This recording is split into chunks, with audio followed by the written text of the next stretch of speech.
सहनाववतु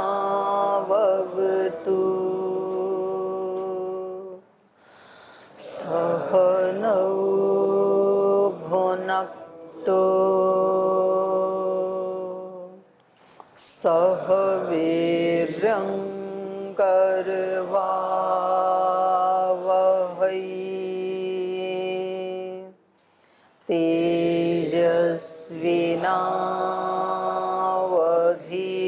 तेजस्विनावधीतमस्तु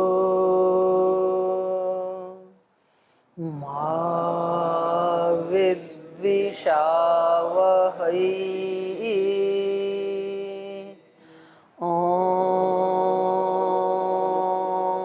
व्रतानां व्रतपते व्रतं चरिष्यामि छकेयं तन्मेराध्यताम्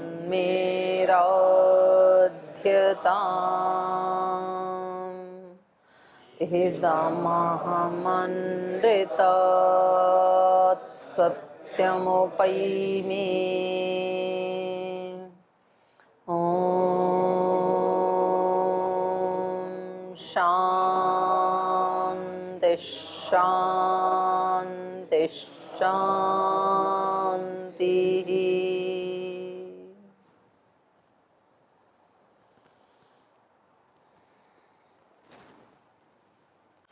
वाल्मीकि रामायण के अयोध्या कांड का 58वां सर्ग, और इसमें हमने पढ़ा था 51 नंबर सूत्र तक। तो यहाँ काफ़ी लंबा ये प्रसंग चला है। इस सर्ग में भरत जी माता कौशल्या को शपथ पूर्वक ये कह रहे हैं कि मुझे कोई राज्य की अभिलाषा नहीं है और ना ही मैंने इस कामना से प्रेरित होकर के श्री राम के वन गमन में कोई सहायता की है। कोई मेरा हाथ नहीं है इसमें, जो कुछ घटित हुआ। तो इसमें कल हम पढ़ रहे थे, भरत जी कह रहे हैं कि जो जल को दूषित करता है, पानी या दूषके पापम, और यहाँ जल भी नहीं, पानी ये कोई भी पेय पदार्थ है, पीने योग्य है, तो उसको दूषित करना ये पाप है। अब उसको दूषित करना, जैसे हम दूध वाले से दूध लेते हैं, वो उसमें पानी मिला के देता है, तो ये भी तो दूषित करना हुआ ना।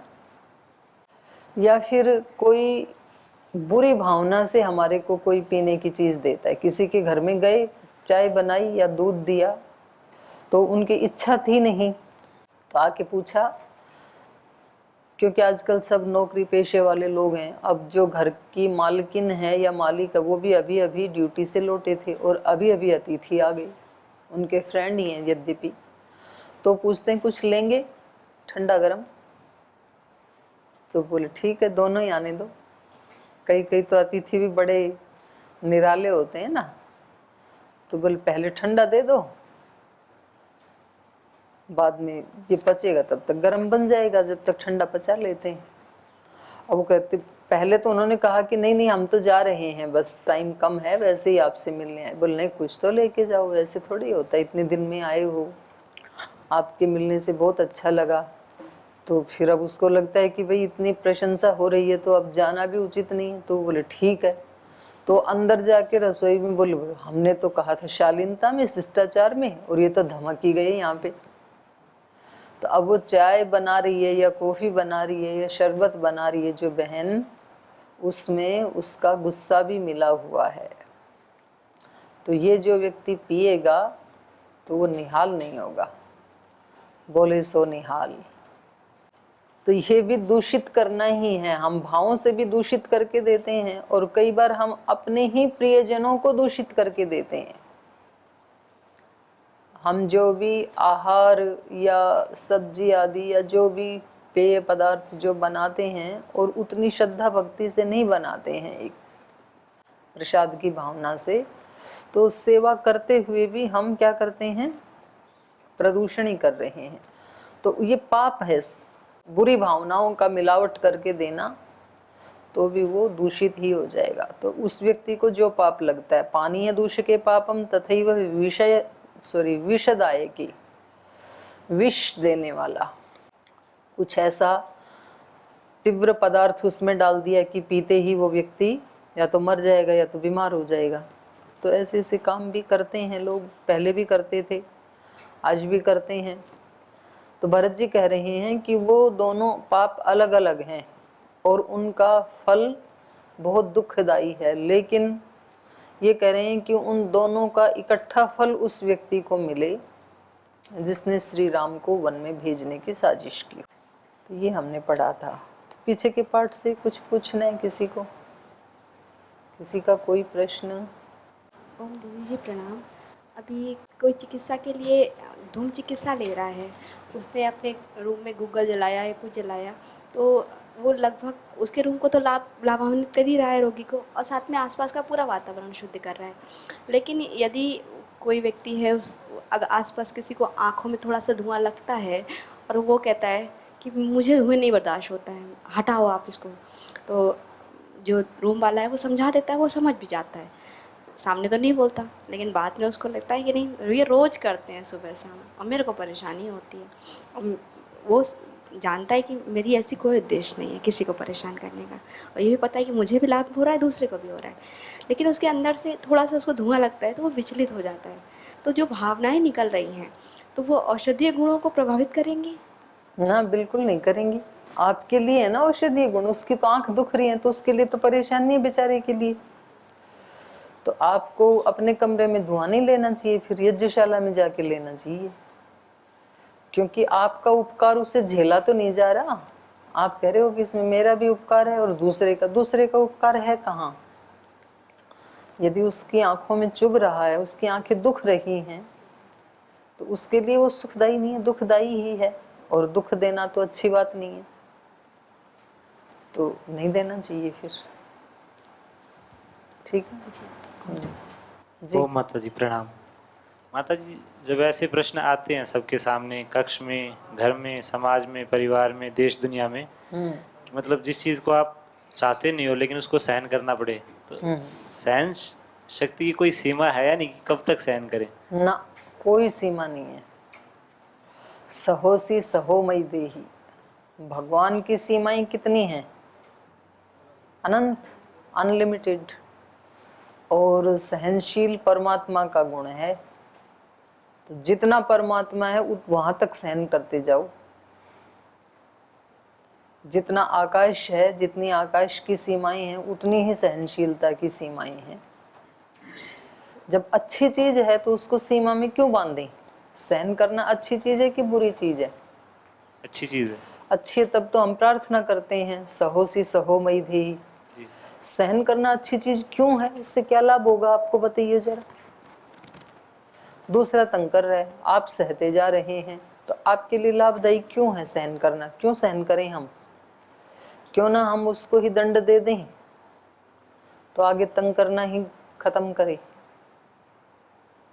तो सहना अच्छा कैसे है? कम या ज्यादा की बात हम बाद में करेंगे, अगले स्टेप पे करेंगे। पहले स्टेप पे आप ये बताओ कि सहना अच्छा है कि नहीं है। तो आपने कहा कि अच्छा है, तो क्यों अच्छा है बताओ? क्यों हम प्रार्थना करते हैं? प्रार्थना बोलते हैं कि पॉजिटिविटी आती है, सकारात्मकता बनी रहती है। अगर आप सहन कर रहे हो किस चीज़ को, अगर आप उस चीज़ का विरोध कर रहे हो तो आपके अंदर खुद ही नकारात्मकता आ रही है। उसको दंड देने से पहले आप खुद को ही दंड दे रहे हो अंदर से आप। तो यदि आपने इतना जान लिया कि वो तो पॉजिटिविटी बढ़ा रहा है हमारी, तो फिर आप उसकी सीमा क्यों पूछ रहे हो कि कहाँ तक सहन करना चाहिए? ऐसा क्यों पूछा आपने? मन में ये आता है पॉजिटिविटी तो जितनी बढ़े उतनी अच्छी बात है। देश संस्थाएं बिना नियम कायदे कानून के चलती तो नहीं है ना, उसमें भी कहीं ना कहीं फिर लगानी पड़ती हैं प्रतिबंधिताएं। ठीक है, जो ज्यादा शरारत करेगा फिर आपके सहन करने का और नियम कायदों का क्या संबंध है? बात तो अभी सहनशीलता की चल रही है, तो आप एक ही टॉपिक को लेके चलो। अनुशासन नियम कायदे वाला तो अलग टॉपिक हो गया। अभी आप वाले उस जो टॉपिक है उसमें आगे बढ़ो आप। आपने पूछा ना कि सहन कब तक करना चाहिए? घरों में, परिवार में, संगठन में, संस्थान में, तो यही जगह रहने की है व्यक्ति की। या तो घर में रहेगा, या तो किसी संस्थान में जाके रहेगा, या तो किसी संगठन में काम करेगा, वहां रहेगा, तो और तो जाएगा भी कहाँ व्यक्ति। तो सहन करने का अवसर तो वहीं मिलेगा कहीं ना कहीं। आपने कहा सहन करना अच्छी चीज है, उससे पॉजिटिविटी बढ़ती है, तो फिर ये प्रश्न बनता ही नहीं है कि कब तक सहन करें। और यदि ये प्रश्न आ रहा है तो इसका मतलब सहन कर नहीं रहे हैं, सहन करने का नाटक चल रहा है।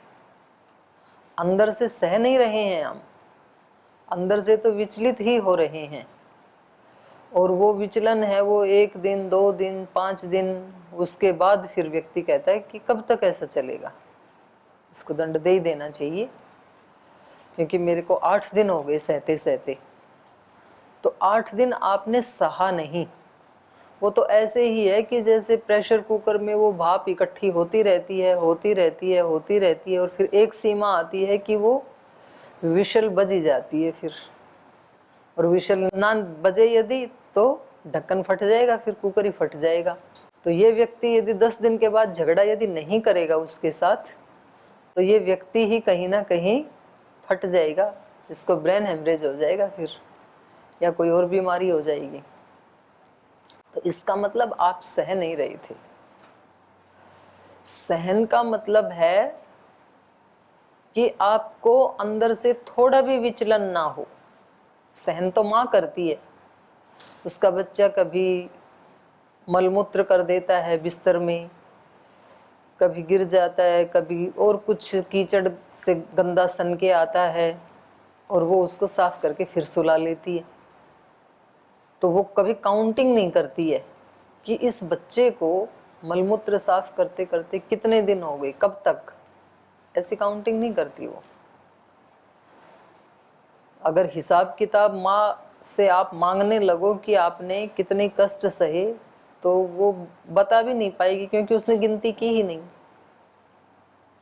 ईश्वर से यदि हम पूछें कि प्रभु इतनी बड़ी कालखंड हो गया, इतना बड़ा सृष्टि को बने लगभग 200 करोड़ वर्ष हो गए, और इतनी सारी हम जीवात्माएं, और कुछ ना कुछ तो हम करते ही रहते हैं, क्योंकि हम वेदानुकूल जीवन तो जीते नहीं हैं।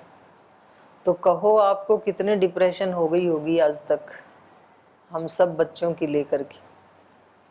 तो भगवान कहेंगे कि मैं तो, वो सूत्र है ना योग दर्शन का, क्लेश कर्म विपाकाशय अपरामृष्ट पुरुष विशेष है ईश्वर। बोले मैं तो परामृष्ट ही नहीं हुआ इन सब से, आप लोगों के दोषों से लेश मात्र भी प्रभाव नहीं पड़ा मेरे ऊपर।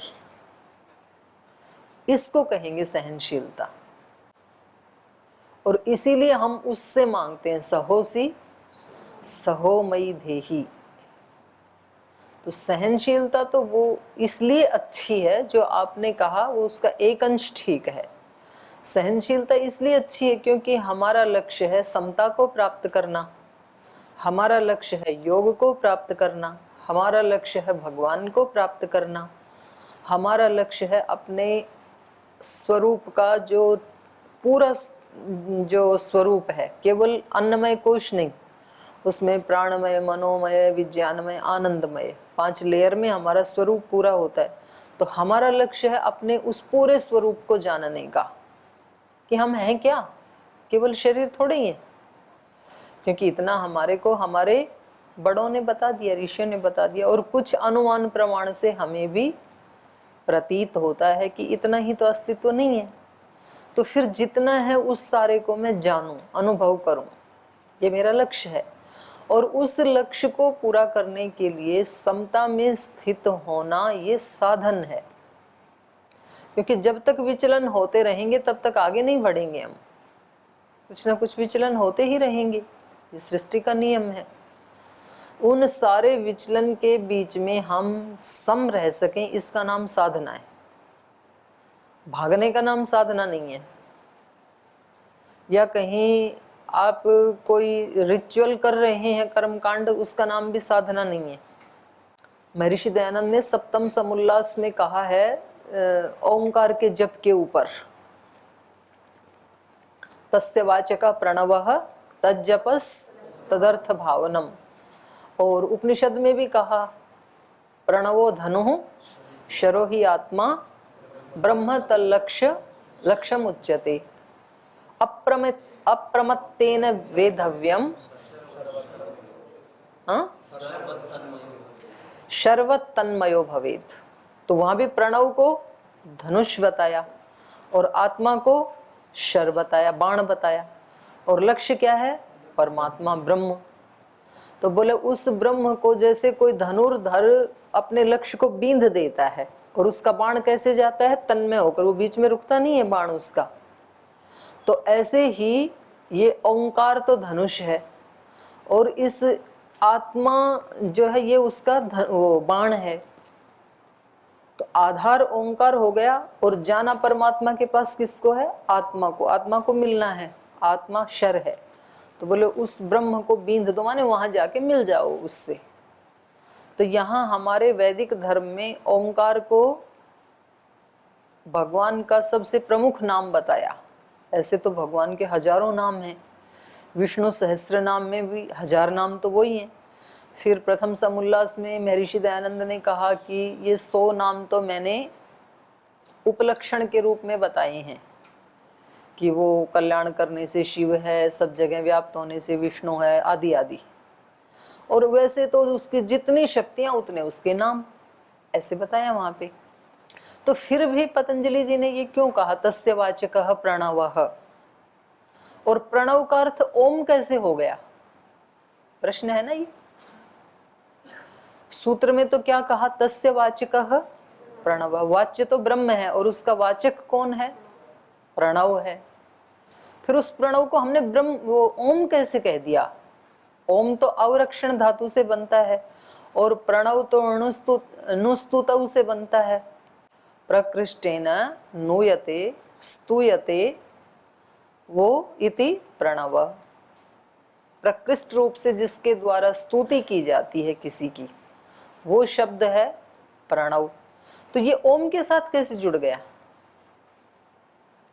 तो बताओ, आप बताओ, ओम अर्थ कैसे हो गया प्रणव का भी?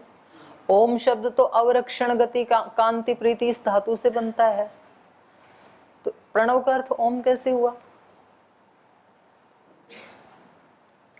क्योंकि प्रणव शब्द वाचक है और वो जो वाच्य है वो ओंकार, ओंकार मतलब एक ध्वनि, वो ध्वनि इस प्रणव का स्वरूप है। जैसे गाय एक शब्द है और इस शब्द का अर्थ, इसका स्वरूप, इसके अर्थ का स्वरूप क्या है? वो जो गौशाला में खड़ा है वो है।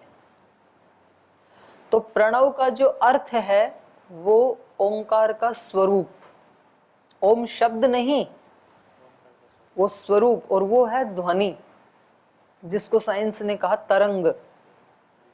पूरे सब ब्रह्मांड में ओतः प्रोत है वो ध्वनि, वो तरंग। तो यद्यपि वहां पर ईश्वर के मुख्य नाम को ओम कहा, प्रणव कहा, लेकिन अगले सूत्र में उसको और स्पष्ट किया, तज्जपस तदर्थ भावनम। उस ओंकार का जप करते हुए उसकी भावना आना जरूरी है। भावना मतलब ध्यान, उस स्वरूप की अनुभूति। यदि उस स्वरूप की अनुभूति नहीं हो रही और मुंह से हम बोले जा रहे हैं केवल, तो फिर हजारों साल तक भी बोलते रहें तो भी उससे कोई परिवर्तन नहीं होने वाला है। तो उनके लिए महर्षि दयानंद ने सप्तम समुल्लास में कहा कि जो भांड की तरह, गाँव में होते हैं ना भांड, जो गाते रहते हैं और कुछ मांगते रहते हैं, उनको भांड कहते हैं। तो उनको शब्द, वो क्या बोल रहे हैं उनको कोई लेना देना नहीं, उसके बदले में कौन सी भिक्षा या दक्षिणा मिलेगी वो उनका लक्ष्य होता है। ऐसे गाते रहते हैं कुछ भी। तो यदि हम ऐसे ही बिना भावना के, बिना ध्यान के, बिना उससे कनेक्ट हुए उस अर्थ से ऐसे ही ओम का जाप किए जा रहे हैं, तो महर्षि दयानंद कहते हैं वो स्तुति व्यर्थ है, फिर उसका कोई फायदा नहीं है। कितने भी जाप कर लो, 1 लाख कर लो, 1000 कर लो, 10,000 कर लो, करोड़ कर लो, कितना भी कर लो। यज्ञ तो हम कर रहे हैं, लेकिन यज्ञ में बोले जाने वाले मंत्रों को यदि हम महसूस नहीं कर रहे हैं, जो बोल रहे हैं उसको फील यदि नहीं कर रहे हैं, कोई फायदा नहीं है। ठीक है, तो यदि आप कह रहे हैं कि सहन करना, कुछ बोल तो नहीं रहे हैं वाणी से, इतना मात्र सहन करना नहीं है। यदि आप उस सहन करने के अर्थ को नहीं जान रहे हैं तो फिर ये आपका चुप रहना किसी न किसी दिन प्रेशर कुकर की तरह फट ही जाएगा। कोई बेकार है ऐसी सहनशीलता। सहनशीलता के अर्थ को समझें पहले कि ये कितना इस व्यक्ति का अनुग्रह है कि ये मेरे को समता में स्थित रहने का अवसर प्रदान कर रहा है, मेरी साधना करवा रहा है, मुझे आगे बढ़ा रहा है। और ऐसा सोचते ही फिर उस व्यक्ति के प्रति एक कृतज्ञता का भाव मन में उत्पन्न होगा, बदले का भाव नहीं उत्पन्न होगा। यदि बदले का उत्पन्न हो रहा है कि क्या करें, तो टिकने तो देते नहीं है, बोलें तो मुसीबत, क्योंकि क्लास में दीदी ने बोल दिया सहन करो, ना बोलें तो मुसीबत, क्योंकि ये ऐसे करता ही रहेगा, नहीं बोलेंगे तो करें तो क्या करें। तो ये जो पुस्तकों में लिखी हैं ये बातें अपनी जगह ठीक हैं, पर व्यवहार थोड़े ही ऐसे चलते हैं। इतने सारे विचार मन में आ रहे हैं, तो सहनशीलता से कोसों ही दूर हैं हम। तो कुछ न बोलना ये पहला स्टेप है। बोलने से तो न बोलना अच्छा है, एक चुप सो सुख। और उससे भी ज्यादा अच्छा है कि मन से भी ना बोलें, अपने मन को भी शांत करें। जो कर रहा है ठीक है, वो उसका खुद भागी है, उसको खुद को मिलेगा, लेकिन मेरी तो कम से कम साधना हो ही रही है। तो धीरे धीरे फिर ये बात ना, हमारा जो मस्तिष्क है वो हम कॉन्शियस स्थिति में जो बोलते हैं इसको समझाते हैं और बार बार समझाते हैं, वो फिर इसके सब कॉन्शियस में भी चला जाता है। और इसको कोई तत्व कहते हैं, क्या शब्द वो तत्व है इसका, लेपाडॉन, साइंस वाले हैं आप में कोई, कल देख के बताऊंगी। एक तत्व पैदा होता है और वो फिर हमें वो ही काम करने के लिए प्रेरित करता है। हमारी आध्यात्मिक भाषा में तो उसका नाम है संस्कार। हम जो बार बार अपने आप को बताते हैं वो संस्कार बन जाता है, और संस्कार हमारे से वो कर्म करवाता है। और बिल्कुल यही बात साइंस भी कह रही है। तो आपको सहन करना है तो आप उसकी ऐसी अपने अंदर एक मूर्ति बनाई कि एक कोई ऋषि हैं और उनके साथ लोग तरह तरह का, जैसे हम रामायण पढ़ रहे हैं ना, तो हम श्री राम को ही चित्रित करें।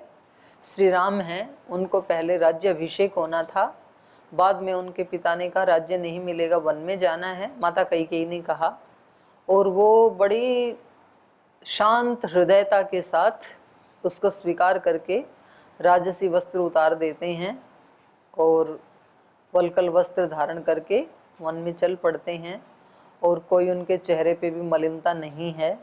ऐसा ऐसा एक चित्र आप बनाएं और बाद में कहें कि वो चित्र मैं ही हूँ। तो आपका दिमाग फिर उसको कैच करने लगता है। इसका मतलब है कि आप ऐसा बनना चाहते हैं, और बनना चाहते हैं तो फिर आपका मन उस पर काम करना शुरू कर देगा। एक दिन में तो कुछ भी नहीं होता है, एक दिन में आपने ये चित्र बनाया और एक दिन में वैसे बन जाओ, ऐसा तो नहीं होता है।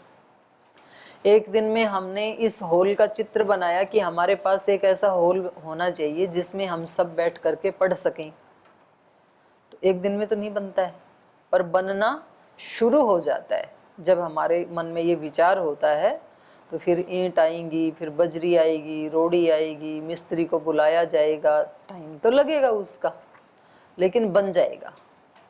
तो ऐसे ही आध्यात्मिक दृष्टि से यदि आपको सचमुच सहनशील बनना है और आपने सहनशीलता की महत्ता को जाना है कि इसकी ये महत्ता है, इसलिए मैं सहनशील बनूं, तो फिर आपको वो सहन करने में कोई कठिनाई नहीं होगी। आपने आहार की महत्ता को जाना है कि भोजन करने से शरीर मेरा ऊर्जा से भरा रहता है, शक्ति से संपन्न रहता है।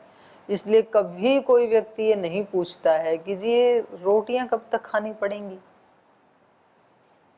पहले उसके लिए अनाज पैदा करो, फिर उस खेत की पहले जुताई करो, फिर उसमें बुआई करो, फिर नलाई करो, फिर कटाई करो, फिर घर में लाओ, फिर पिसाई करो, फिर उसकी रोटियां बनाओ, फिर खाओ, फिर मलमूत्र के रूप में निकालो, फिर शरीर को साफ करो। कितना लंबा प्रोसेस है।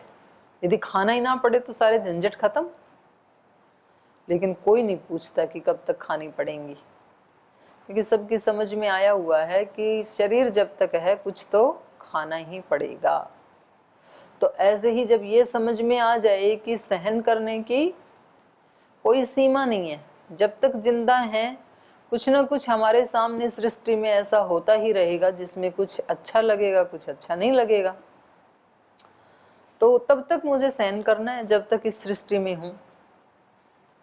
और नहीं तो आप एक को साइड में करोगे, दूसरा आ जाएगा कोई। एक के साथ झगड़ा करोगे, उसको निकालोगे, दूसरा आ जाएगा। दूसरे को निकालोगे, तीसरा आ जाएगा। तीसरे को हटाओगे, चौथा आ जाएगा। हो चलता ही रहेगा ये सिलसिला। किसी न किसी रूप में चीजें आती ही रहेंगी हमारे सामने। इसलिए आज ही उनको तूल देना बंद करो। तूल उसको दो जो आपको करना है। तब कहेंगे शर्वत तन्मयो भवेत। आत्मा हमारी जैसे बाण तन्मय होकर अपने लक्ष्य की तरफ जाता है, ऐसे हमारी आत्मा परमात्मा की तरफ जाए। बाकी की झंझटों को होने दे, जो हो रहा है जितना ठीक कर सकते हैं करो। नहीं हो रहा है ठीक तो आप अपने वाला ठीक करते रहो, नहीं तो आपका भी छूट जाएगा। उधर तो ठीक होना ही नहीं है। क्योंकि ठीक इसलिए नहीं होना है क्योंकि उस व्यक्ति ने नहीं सोचा ना ठीक करना।